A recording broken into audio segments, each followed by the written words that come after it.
দাঁড়ানোর মূল হেতু আমাদের আজকে লজ্জিত বিব্রত হয়ে এখানে দাঁড়াতে হচ্ছে। গণ অভ্যুত্থানের 8 মাসের বেশি হয়ে গেছে, এখনো পর্যন্ত আমরা একটা চোখের সামনে গণহত্যা চালানো দলকে নিষিদ্ধ করতে পারি নাই।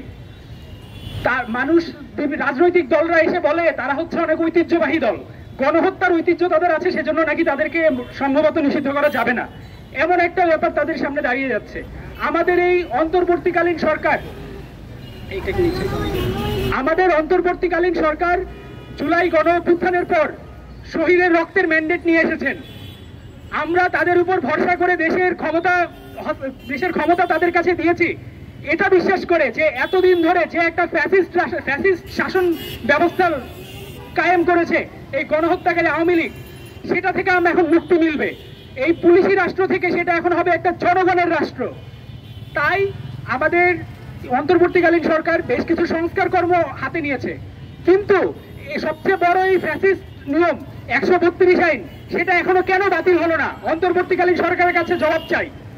পুলিশ সংস্কার কমিশন গঠন হয়েছে, যদি আমরা আমাদের এই সরকারি একটা ফ্যাসিস্ট সিস্টেমের সবচেয়ে বড় বেনিফিশিয়ারি থাকে সেখানকার সরকারি কর্মকর্তা কর্মচারীরা, কারণ তাদেরকে দিয়েই তারা ফ্যাসিস্ট রেজিমটা কায়েম করে, তাহলে আমরা যদি সেই ফ্যাসিস্ট কর্মকর্তা কর্মচারীদেরকে শাস্তির আওতায় আনতে না পারি, তাহলে কিভাবে আমরা ফ্যাসিস্ট সিস্টেমকে বিলোপ করব? এই প্রশ্ন আমি অন্তর্বর্তীকালীন সরকারের কাছে দিয়ে যেতে চাই। এই ফ্যাসিস্ট সিস্টেমকে যদি আমরা বিলোপ করতে না পারি, তাহলে আমাদের ফ্যাসিস্ট দলকে নিষিদ্ধ, শুধুমাত্র ফ্যাসিস্ট দলকে নিষিদ্ধ করে আসলে কিন্তু লাভ নাই, যুগে যুগে আরো ফ্যাসিস্ট দল আসবে। এই ফ্যাসিস্ট সিস্টেম একটা রাজনৈতিক দলকে, একটা সম্পূর্ণ নির্দোষ রাজনৈতিক দলকেও ফ্যাসিস্ট বানায় তুলবে একটা টাইমে। তো আমাদের প্রথমত দাবি, আমাদের এই শাসনতন্ত্রের যত ফ্যাসিস্ট নিয়মগুলো আছে, আইনগুলো আছে, 132 আইন আছে, এগুলো আমাদের নিষিদ্ধ করতে হবে যত দ্রুত সম্ভব।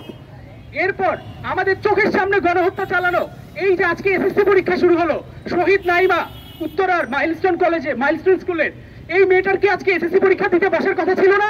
তার সিটটা আজকে খালি, কেন খালি? এটার উত্তর কি ইন্টারিম এখনো দিতে পারবে? কিন্তু এর উত্তরটা হতে পারতো গণহত্যাকারী আওয়ামী লীগকে নিষিদ্ধের মাধ্যমে, কিন্তু তারা এখনো সেটা করতে পারেনি।